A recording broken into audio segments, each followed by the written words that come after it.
Hello friends, welcome to Telugu drama web stories. మాధుర్యం తెలుగు స్టోరీలోకి వెళ్ళిపోదామా? విద్యాసాగర్, శ్రీకర్ కలిసి పెట్టిన ఫర్మ్ ప్రారంభమైంది. బిజినెస్ పనుల మీద ఎక్కువగా ఊళ్ళు తిరగవలసి వచ్చేది విద్యాసాగర్కి. విశాలాక్షి గారు కొంతమంది బంధువులతో ఉత్తర దేశ యాత్రలకు వెళ్ళటంతో ఆమెని తీసుకురావటం కొన్నాళ్ళు వాయిదా పడింది. ఆ రోజు స్కూల్ నుండి రాగానే సంకీర్తన విఠల్ బాబాయ్ ఇంటికి వెళ్ళింది. అతడు విద్యాసాగర్ కజిన్. వాళ్ళు ఉండేది విద్యాసాగర్ వాళ్ళ ఇంటి దగ్గరలోనే కావటం వల్ల, అతడి కూతురు మధుమిత సంకీర్తన క్లాస్మేట్ కావటం వల్ల విద్యాసాగర్ లేటుగా ఇంటికి వచ్చినప్పుడు సంగీతం క్లాసులు లేని రోజుల్లో బాబాయ్ ఇంటికి వెళ్ళటం అలవాటైంది. తండ్రిలాగే ఒంటరితనాన్ని ఇష్టపడిన సంకీర్తనకు ఇంటి నిండా మనుషులుండి ఎప్పుడూ సందడిగా ఉండే మధుమిత ఇల్లంటే చాలా ఇష్టం. ఒంటరితనం ఆ పిల్లకి నేర్పిన అలవాటు, అబ్జర్వేషన్. అందుకే అక్కడ ఏం చూసినా విన్నా తండ్రి ఖాళీగా ఉన్నప్పుడు చెప్పటం, ఏమైనా డౌట్స్ ఉంటే క్లారిఫై చేసుకోవటం అలవాటు. సంకీర్తన వెళ్ళేసరికి మధుమిత మూడిగా కనిపించింది. ఏమిటే అలా ఉన్నావు? అడిగింది ఆప్యాయంగా. చూడవే, మొన్నటి వరకు నీ బర్త్డేకి మంచి పార్టీ వేర్ డ్రెస్ కొనిస్తా అని ఆశ పెట్టి ఇప్పుడేమో ఇదిగో ఈ కాటన్ డ్రెస్ తెచ్చి మొహాన కొట్టారు. నాకు అస్సలు నచ్చలేదు ఇది. డ్రెస్ చూపిస్తూ కోపంగా అంది మధుమిత. మరి ఆ సంగతి మీ డాడీకో మమ్మీకో చెప్పవచ్చుగా.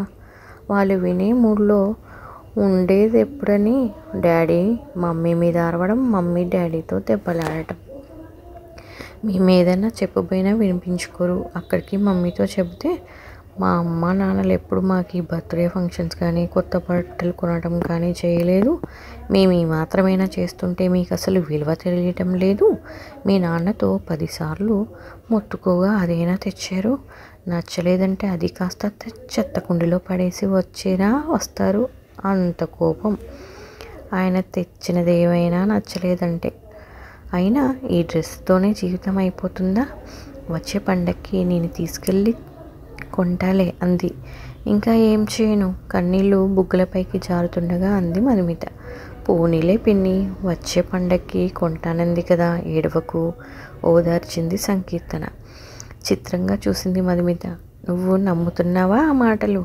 ఇలా బోలెడు సార్లు ప్రామిస్ చేసింది, కానీ ఎప్పుడూ చేయదు. తనకి ఇష్టమైందే తెచ్చేస్తోంది. ఇలాంటి తండ్రులు కూడా ఉంటారా అనిపించింది సంకీర్తనకు.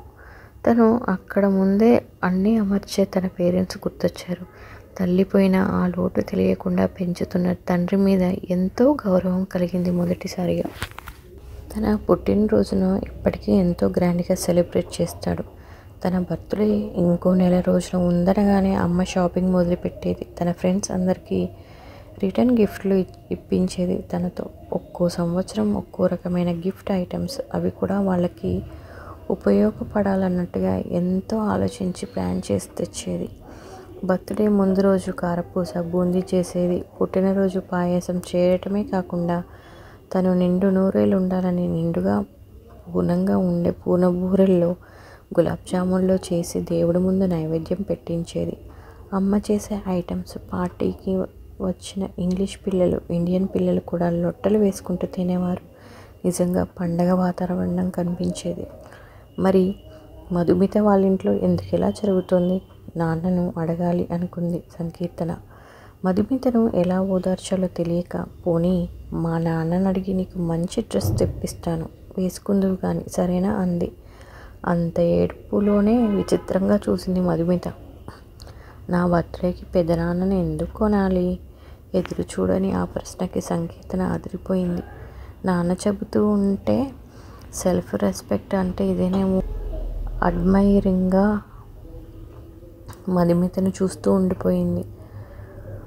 సారీనే, ఈరోజు మ్యాథ్స్ క్లాస్లో చెప్పిన సమ్స్ నాకు అర్థం కాలేదు, కొంచెం ఎక్స్ప్లెయిన్ చేయవా అని మధుమిత అడగటంతో ఇద్దరు సబ్జెక్టులో మునిగిపోయారు.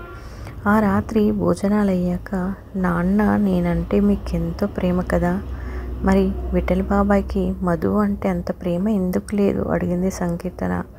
ఏమైందిరా, విషయం ఏమిటి? లాలనగా సంకీర్తన తల నిమురుతూ అడిగాడు విద్యాసాగర్.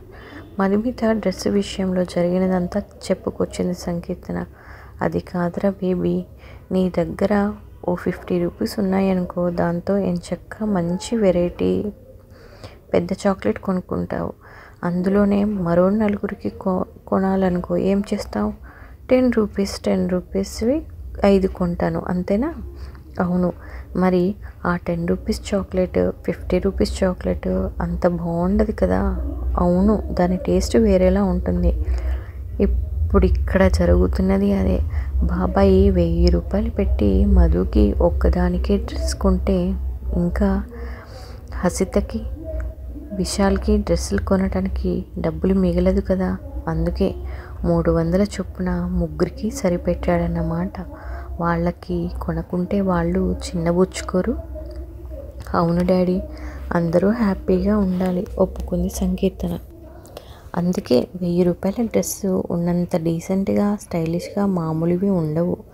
అవి మీ పిల్లలకు నచ్చవు. ఈ పేరెంట్స్కైనా పిల్లలకు వారు కోరినవన్నీ కొనివ్వాలనే ఉంటుందిరా. కానీ ఆర్థిక సమస్యలు అంటే ఇన్కమ్ తక్కువ రావటం, ఖర్చులు ఎక్కువగా ఉండటం వల్ల తప్పనిసరిగా అలా అడ్జస్ట్ అవ్వాల్సి ఉంటుంది వివరించాడు విద్యాసాగర్. మరి బాబాయ్ కూడా నీలాగే బిజినెస్ చేస్తే చాలా డబ్బులు వస్తాయి కదా, అప్పుడు వాళ్ళందరూ కావాల్సినవన్నీ కొనుక్కోవచ్చు. అలా అన్హ్యాపీగా ఉండనక్కర్లేదు అంది సంకీర్తన. అంతా సంతోషంగా ఉండాలి అనే కూతురి ఆకాంక్ష ఒక్క క్షణం పాటు అతనికి మహిమను గుర్తు చేసి తెచ్చింది. తను అంతే, ఇతరులు ఆనందమే తనకు ప్రధానం అనుకుంటుంది. అందరూ బిజినెస్ చేయలేరుగా తల్లి. చదివిన చదువులు, చేస్తున్న ఉద్యోగాల వల్ల డబ్బులు కొందరికి ఎక్కువగా, మరికొందరికి తక్కువగా వచ్చి ఇలాంటి సమస్యలు వస్తూ ఉంటాయి. అసలు నేను డ్రెస్ కొనిస్తానంటే మధుమిత ఒప్పుకోలేదు నాన్న. నువ్వు చెబుతూ ఉండే సెల్ఫ్ రెస్పెక్ట్ అంటే ఏమిటో నాకు అర్థమైంది. పోనీలేరా, మధు జీవితంలో చాలా పైకి వస్తుంది. మధునే ఏమిటి, ఆ హసిత, విశాల్ కూడా చాలా మంచి పిల్లలు. త్వరగా సర్దుకుపోతారు. టైం చాలా అయిందిగా, ఇంకా పడుకో కన్నా, ఉదయమే లేవాలి. సరేనన్నట్టు తల ఊపి నిద్రకి ఉపక్రమించింది సంకీర్తన.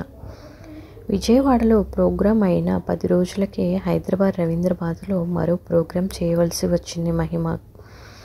అయితే విద్యాసాగర్కు బిజినెస్ పని ముమ్మరంగా ఉండటంతో దానికి కూడా వెళ్ళటం వీలు కాలేదు. సంగీతన మాత్రం చాలా శ్రద్ధగా సంగీతం నేర్చుకుంటూ ప్రతిరోజు ఉదయం లేచి సాధన చేయసాగింది. తన బేబీ అలా పద్మాసనంలో కూర్చొని పాడుతూ ఉంటే అతనికి కాలేజీ రోజుల్లో మహిమ పొద్దున్నే లేచి పాటలు ప్రాక్టీస్ చేయటం గుర్తుకు వచ్చేది. ఒకరోజు విద్యాసాగర్ ఇంటికి రాగానే కాఫీ తాగి రిలాక్స్ అయ్యాక అడిగింది సంకీర్తన, నాన్న, నా పేరుకు అర్థం ఏమిటి? స్కూల్లో నా ఫ్రెండ్స్ అడిగితే చెప్పలేకపోయాను. అరే, నీ పేరుకు అర్థం నీకు తెలుసనుకున్నానురా. అసలు నువ్వేమనుకుంటున్నావు? భక్తి గీతం అని, దైవాన్ని కీర్తించే పాట అని అనుకుంటున్నాను. You are correct. మరి అది చెప్పలేకపోయావా నీ ఫ్రెండ్స్తో? చెప్పాను, కానీ వాళ్ళు కీర్తన అంటేనే ఆ అర్థం వస్తుందని అంటున్నారు. కీర్తనను మించిందనమ్మా సంకీర్తనం అంటే. త్యాగరాజు, ముత్తుస్వామి, దీక్షితార్, శ్యామశాస్త్రి వీళ్ళందరూ వాగ్గేయకారులే. కృతులను, కీర్తనలను రచించారు. వారే వాటిని స్వరాలను కూర్చి బాణీలు కూడా కట్టిపాడారు. కానీ 15వ శతాబ్దానికి చెందిన శ్రీ అన్నమాచార్యుడు భగవంతుడిపై 32,000 కీర్తనలు రచించి పాడారు.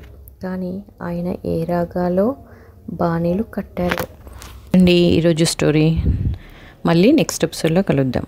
ప్లీజ్ మన ఛానల్ని లైక్ చేయండి, సబ్స్క్రైబ్ చేసుకోవడం మాత్రం మర్చిపోవద్దు.